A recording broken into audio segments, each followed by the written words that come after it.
Praise lord. దేవుని నామానికి మహిమ కలుగును గాక. దేవుడు మీ అందరినీ దీవించి ఆశీర్వదించును గాక. ఈ ఉదయకాల సమయంలో చక్కగా దేవుని ఆరాధించడానికి దేవుడు చక్కటి అవకాశాన్ని మనకు దయచేశారు. దేవుని ఆరాధించే భాగ్యం అంటే అర్హత లేని మనకు దేవుడు అర్హతను కలుగజేశాడు. అంటే ఆయన ఎన్నుకొని అనే మాట, ఎన్నుకొని ఏర్పాటు చేసి ఆయన పరిశుద్ధ జనంగా ఉండడానికి దేవుడు కృపను అనుగ్రహించారు. మీ అందరి బట్టి కూడా ప్రత్యేకమైన వందనాలు తెలియజేస్తున్నాను. షాలో మీ అందరికీ కూడా ఈ ఉదయకాల సమయంలో ఒక మాట మీ ముందు ఉంచాలని ఆశపడుతూ ఉన్నాను.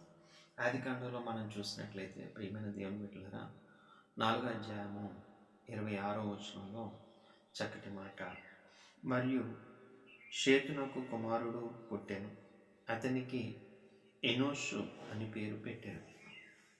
అప్పుడు యెహోవా నామమున ప్రార్థన చేయడం ప్రారంభమైంది. ఇక్కడ ప్రార్థన ప్రారంభం మనం చూస్తున్నాం.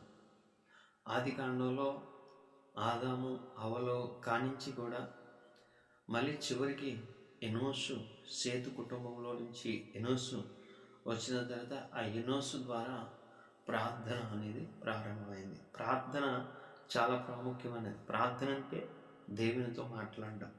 కాబట్టి ఎనోషు అనే అర్థం మనం చూసినట్లయితే మనిషి లేకపోతే బలహీనమైన వాడు అని 2 అర్థాలు వస్తున్నాయి. మనము బలహీనలమే, కానీ బలహీనలమైన మనము బలం పొందుకోవడానికి దేవుని వైపు మన చేతులు ఎత్తాలి. దేవుని వైపు మన చేతులు ఎత్తినప్పుడు మన బలహీనత దేవుడు తీసేస్తాడు. ఎప్పుడు దేవుని పైన ఆధారపడినప్పుడు, దేవుడితో మాట్లాడుతున్నప్పుడు బలహీనుడైన మనల్ని బలవంతులుగా చేసే దేవుడు. అందుకే మనం చూసినట్లయితే హబక్కూకులో చక్కటి మాట మనం చూడగలుగుతాం. ఏమనంటే హబక్కూకు 3వ అధ్యాయము 19వ వచనంలో మనం చూస్తే యెహోవాయే నాకు బలము అని భక్తుడు మాట్లాడుతున్నాడు. మనం బలము పొందుకొని ఉండాలంటే మనం యెహోవా కొరకు ఎదురు చూస్తే మనం ఎలా ఉంటాం? బలము పొందుకునే బిడ్డలుగా ఉంటాం. హల్లెలూయా. బలం ఎలా వస్తుంది అనేది అంటే అక్కడ ఎనోషు ఎప్పుడైతే బలహీనుడుగా ఉన్నాడో ఆ సమయంలో ప్రార్థన చేయడం ప్రారంభించినప్పుడు ఆ బలం, హల్లెలూయా, మనం యెహోవా యందు ఆనందించుట వలనే బలం పొందుకుంటాం అని దేవుని లేఖనం కూడా మనకి సెలవిస్తుంది. యెహోవా కొరకు ఎదురు చూడడం వలన కూడా మనం బలం పొందుకుంటాం.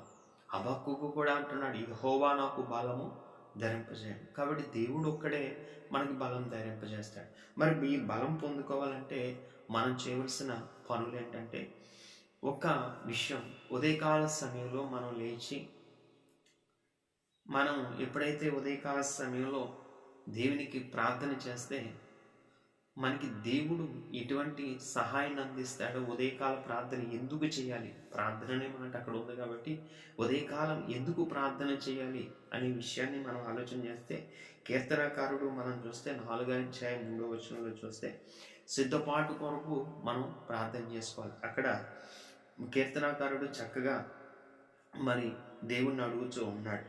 కాబట్టి ఆ మాట మనం చూసినట్లయితే ప్రియమైన దేవుని బిడ్డలారా 4వ అధ్యాయము 3వ వచనంలో మనం చూస్తే చక్కగా మాట్లాడుతున్నాడు. ఏమని మాట్లాడుతున్నాడంటే, యెహోవా తన భక్తులను తనకు ఏర్పరచుకున్నాడని తెలుసుకుని నేను యెహోవాకు మొరపెట్టగా ఆయన ఆలకించాను. అంటే మనం దేవునికి ఎప్పుడైతే భక్తులై ఉన్నామో, దేవుని భక్తులు ఎప్పుడైతే ఆయనకు మొరపెడతామో అప్పుడు యెహోవా ఆలకిస్తాడు. అంటే వేకునే లేచి దేవునికి ప్రార్థన చేస్తే నీ ప్రార్థన ఎవరు ఆలకిస్తారంటే దేవుడు ఆలకిస్తాడు. అంటే నాకు మొరపెట్టుము, నేను నీకు ఉత్తరం ఇస్తాను అని సెలవిచ్చిన దేవుడి మాటలు మనం జ్ఞాపకం చేసుకోవాలి. కాబట్టి ఆయన ఉత్తరం ఇచ్చే దేవుడు, ఆలకించే దేవుడు. కాబట్టి వేకుజామునే లేచి ప్రార్థన చేయడానికి మనం సిద్ధపాటు కలిగి ఉన్నట్లయితే మన జీవితంలో కలిగే ప్రయోజనాలు ఏంటంటే, కీర్తనాకారుడు మనం చూసినట్లయితే 90వ అధ్యాయం 4వ వచనంలో చక్కగా ఈ మాట చెప్తూ ఉన్నాడు. 90వ అధ్యాయము 14వ వచనంలో మనం ఈ మాట చూడవచ్చు. ఏంటి? ఉదయమున నీ కృపతో మమ్మను తృప్తిపరచుము, అప్పుడు మేము మా దినములు అన్నీ ఉత్సాహించి సంతోషించదాము. అంటే దినములన్నీ కూడా ఆయన కృప మన మీదకి వస్తే మనలో ఉంటుంది ఉత్సాహం, సంతోషం ఉంటుంది. అందుకే వేకువజామునే దేవుని వెతకడం నేర్చుకున్నప్పుడే మన జీవితంలో సంతోషం, మన కుటుంబంలో సంతోషం, మనం చేసే పనిలో సంతోషం, మన ఉద్యోగంలో సంతోషం, అన్నిటిలో కూడా దేవుడు ఏమిస్తాడు? సంతోషం కావాలి. అంటే సంతోషము గల మనసు ఆరోగ్యదాయకమని దేవుని లేఖనం సెలవిస్తుంది. సంతోషమే దేవుణ్ణి వెతికితేనే వేకువజామునే మనం లేచి ప్రార్థన చేస్తే ఉదయకాలన్న మన జీవితంలోకి ఏమొస్తుంది? సంతోషం. అంటే నీ మొరాలకించి నీకు సంతోషాన్ని ఇచ్చే దేవుడు ఉన్నాడు. కాబట్టి మనం ఆలోచన చేయాలి. కాబట్టి యేసుక్రీస్తు ప్రభు దినాల్లో కూడా మనం చూస్తాం కదా, మార్కు సువార్త 1వ అధ్యాయము 35వ వచనంలో చాలా పెందల కాడ లేచి చీకటి ఉండగానే ఆయన అరణ్య ప్రదేశంలోకి వెళ్ళి ప్రార్థన చేస్తున్నారు. అంటే యేసుక్రీస్తు ప్రభు వారే దైవత్వం కలిగిన వాడే, దేవుని యొక్క దైవత్వంలో ఉన్న ఆ ప్రభువే మనకి తండ్రికి ప్రార్థన చేయడం మనకి నేర్పించారు. అంటే మనకు ఒక క్రమబద్ధకమైన జీవితాన్ని నేర్పించారు. కాబట్టి క్రమం అనేది చాలా ప్రాముఖ్యం. క్రమం లేని పని అక్రమం అయిపోద్ది. ప్రతిరోజు మనం క్రమంగా దేవుని వెతికినట్లయితే, క్రమంతో మనం దేవుని వేడుకున్నట్లయితే మన జీవితంలోకి ఏమొస్తుందంటే సంతోషం వస్తుంది. తర్వాత మన దేవుని కృప మన మీదకి వస్తుంది. తర్వాత మనం ఆలోచన చేస్తే ప్రియమైన దేవుని బిడ్డలారా, కీర్తన 63లో అంటారు. కీర్తన 63లో మనం చూసినట్లయితే ప్రియమైన దేవుని బిడ్డలారా, ఈ చక్కటి మాట మనకు కనిపిస్తుంది. 63వ అధ్యాయము 1వ వచనంలో మనం చూస్తే చెప్తూ ఉన్నాడు ఏంటంటే, దేవా నా దేవుడవు నీవే, వేకునే నిన్ను వెతికిదాను. ఎప్పుడంట? వేకునే నిన్ను వెతికిదాను. భక్తుడు మాట్లాడుతున్నాడు. ఒక దావీదు భక్తుడు ఈ చక్కటి కీర్తన రాస్తూ వేకునే నిన్ను వెతుకుతును. వేకుని ఏం వెతుకుతున్నా? వేకునే వెతికేది ఈ రోజుల్లో సెల్ ఫోన్ వెతుకుతున్నా, వేకునే పేపర్ వెతుకుతాం, వేకునే టీవీ ఛానల్ పెట్టుకొని వార్తలు వినాలని, వేకునే లేచి పొయ్యి దగ్గరికి వెళ్ళి టీ పెట్టుకొని టీ తాగాలని, వేకునే ఇవన్నీ ఆలోచనలు మనం కలిగి ఉంటాం. కానీ వేకునే నా దేవునితో మాట్లాడాలి, వేకునే నా దేవునితో నేను మాట్లాడాలి. నాకు సంతోషం ఇచ్చే దేవుని, నా మొర వినే దేవునికి, తన కృపతో నింపే దేవునికి, సంతోషాన్ని కలుగజేసే దేవునికి నేను మొరపెట్టుకోవాలి అనే ఆలోచన మనం కలిగి ఉంటాంట. ఇక్కడ అంటున్నాడు, వెతుకుదును అని చెప్పి నీ బలమును నీ ప్రభావమును చూడవలనని నీ పరిశుద్ధాలయమును నేను ఎంతో ఆశ పెట్టుకుని ఉన్నాను. అంటే మనం ఎక్కువనే దేవుని వెతికితే మనలోకి ఏమొస్తుందంట? బలం వస్తుందంట. హల్లెలూయా. యెహోవా గారికి ఎదురు చూస్తే బలము, నూతన బలం మనలోకి వస్తుంది. హల్లెలూయా. మనం ఎప్పుడైతే బలహీనంగా ఉన్నామో ఆ బలహీనత అంతా తీసివేసి దేవుడు ఏం చేస్తాడు? తన శక్తిని మనకిస్తాడు. అందుకే సిలువను కూర్చున్న వార్త నశించున్న వారికి వెరితనమైనప్పటికీ కూడా దేవుని శక్తి మనలో ఉండడానికి, అంటే అది దేవుని శక్తి ఉంది. ఆ శక్తి మనం పొందుకోవాలంటే మనం ప్రార్థన జీవితాన్ని కలిగి ఉండాలి. కాబట్టి బెర్గ్మన్ అనే భక్తుడు ఎంత పరిచర్య చేసినా, ఎంత బలహీనంగా ఉన్నా, లేకపోతే ఆయన దేవుని సన్నిధిలో ప్రార్థన చేసుకునేవాడంట. కాబట్టి ఆలోచన చేద్దాం. భక్తుడు ప్రార్థన జీవితం మనం కలిగి ఉండాలి. కాబట్టి ఆలోచన చేద్దాం. బలము. అలాగే భక్తుడు అంటాడు, ఇంకొక మాట ఏమంటాడంటే, కీర్తనాకారుడు 91లో మనం చూస్తే చక్కగా ఈ మాట చెప్తాడు. కీర్తనలు 91లో మనం చూస్తే చక్కగా ఈ మాట ఉంది. 91వ కీర్తన 5వ వచనంలో రాత్రి వేళ కలుగు భయముకైనను, పగటి వేళ ఎగురు బాణమునకైనను, చీకటిలో సంచరించు దిగులుకైనను, మధ్యాహ్నమునందు పాడు చేయి రోగమునకైనను నువ్వు భయపడకూడదు. హల్లెలూయా. అంటే నీలో ఏదో ఒక భయం, ఏదో ఒక బలహీనత ద్వారా భయం, ఏదో అనారోగ్యం ద్వారా భయం, ఏదో ఒక లేమి ద్వారా భయము, ఏదో ఒక సాతాను శక్తుల ద్వారా భయము, ఏదో ఒక భయం మనల్ని వెంటాడుతూ ఉంటుంది. దేవుడు చెప్తున్నాడు, భయపడకు, దిగులు పడకు, నేను నీకు సహాయం చేతును, నేను నీకు తోడైందును అని చెప్తున్నాడు. నేను నీ కుడి చేతును పట్టుకున్నాను, నువ్వు భయపడకు అని దేవుడు చెప్తున్నాడు. మనం ఎప్పుడు భయపడతానంట. దేవుడు 365 రోజులు మనకి దేవుడు చెప్తున్నాడు, భయపడకు అని చెప్తున్నాడు. దానియేలు మనం చూస్తే ఇగో శాసనము వచ్చింది, మరి దేవునికి ప్రార్థన చేసిన వారిని తీసుకెళ్ళి సింహాల కొనలు వేసేస్తానన్నారు. అయినప్పటికీ కూడా దానియేలు భయపడకుండా యెరూషలేము తట్టు చేతులెత్తి ప్రార్థన చేసినప్పుడు దేవుడు ఏం చేశాడు? ఆ సింహాల గుహలో పాడివేసిన దేవుడు తనకి ధైర్యాన్ని ఇచ్చాడు. హల్లెలూయా. ధైర్యాన్ని ఇచ్చాడు. కాబట్టి భయపడలేదు దానియేలు. సింహాలను చూసి భయపడలేదు.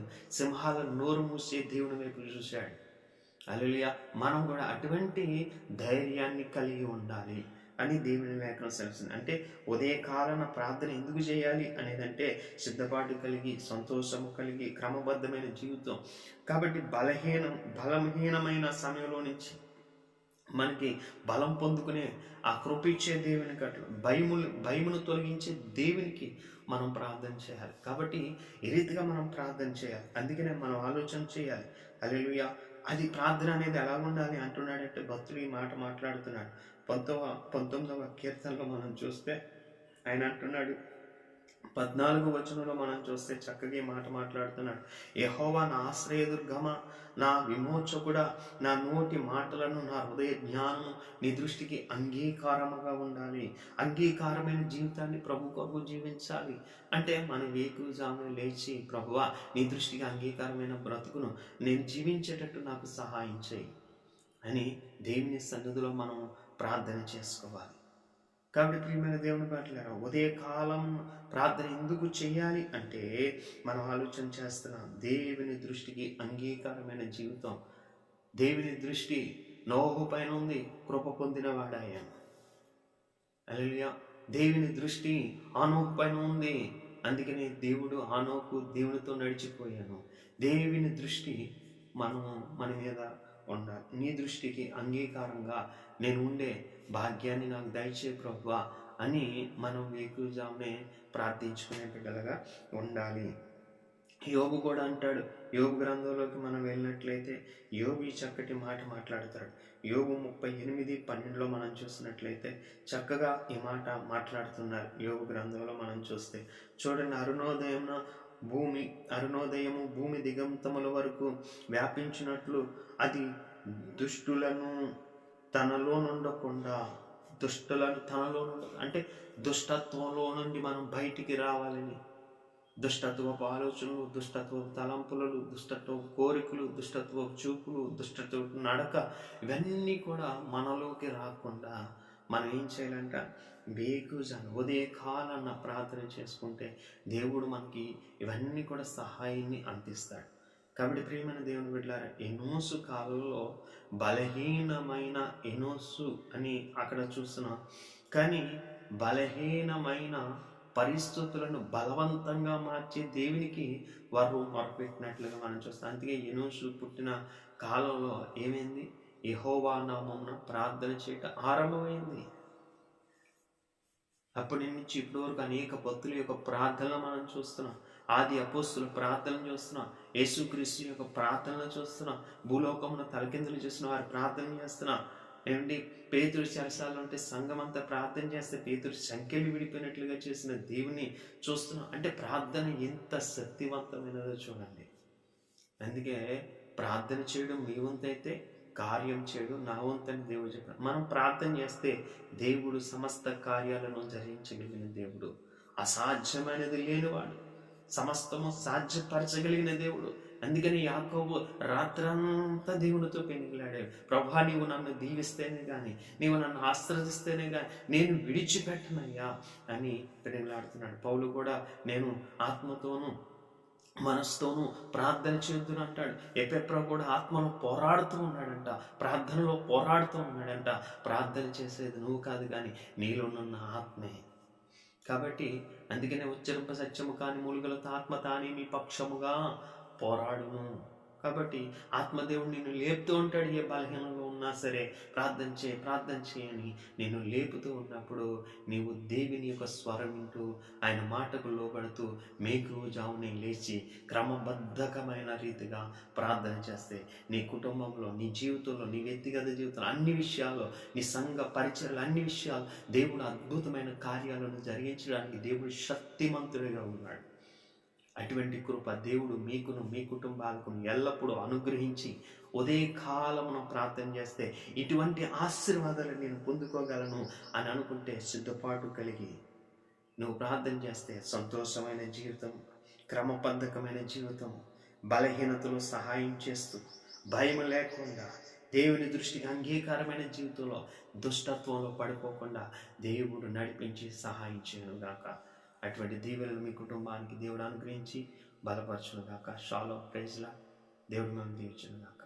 ఆమె మహాపరిశుద్ధుడ, ప్రేమ కలిగిన తండ్రి, కృపా కనికరం కలిగిన దేవ, ఈ బిడ్డలు నాయన నీ మాటను ఎవరైతే ఆలకిస్తున్నారు వారి కుటుంబాలు అటువంటి ఆధ్యాత్మికమైన జీవితం కలిగి ప్రార్థించడానికి సిద్ధపాటు కలిగి క్రమబద్ధమైన